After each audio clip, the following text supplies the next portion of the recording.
But just wanted to address this, that we all sort of cringe just a little bit about conversations around taxes.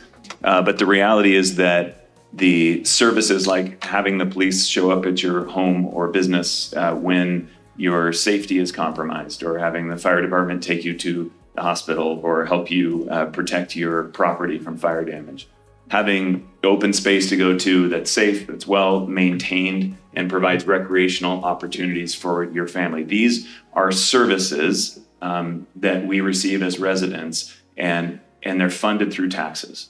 And the level of service that the city of Mount Vernon is able to provide for our residents, you've heard it tonight, and for our businesses, is reliant on this funding. That's how local government was designed to operate. Our residents pay us for services that we provide to them 24 hours a day, 7 days a week. Your elected officials and city staff in Mount Vernon take that really seriously. Now, in addition to that, the city of Mount Vernon is also required to pass a balanced budget every year. We don't get to print money. We don't get to vote to raise the debt ceiling over and over again.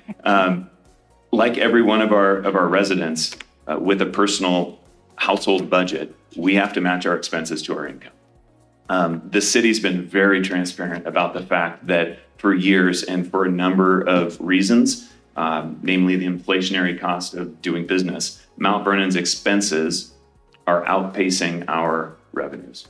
In other words, for several years, we residents have been receiving services beyond what we're paying for. And it's to the point where the city has had to drastically cut back on staffing to the bare minimum essential positions.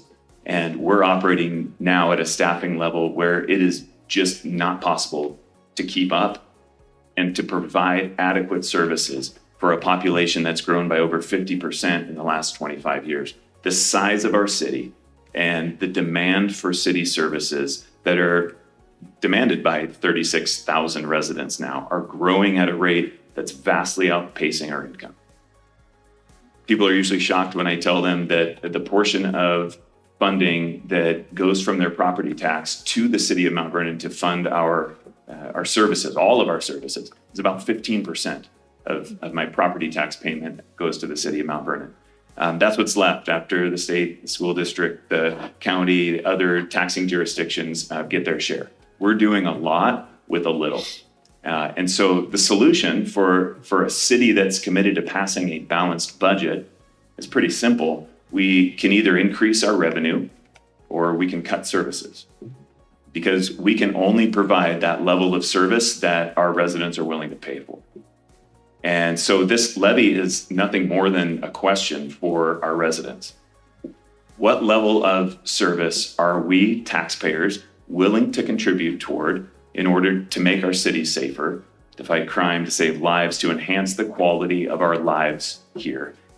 And I believe that good leaders are people who are willing to boldly ask that difficult question. And I trust that our voting process is going to allow us to get to a response that's going to demonstrate what we truly value in Mount Vernon. And so I just want to thank city council members for being willing to ask that question of our residents, to ask our residents in November what they believe Mount Vernon deserves. Are we willing to pay a little bit more to ensure that the service that we rely on every single day and night continue to operate reliably and expand proportionately with our demand? So that's all I had. Thanks.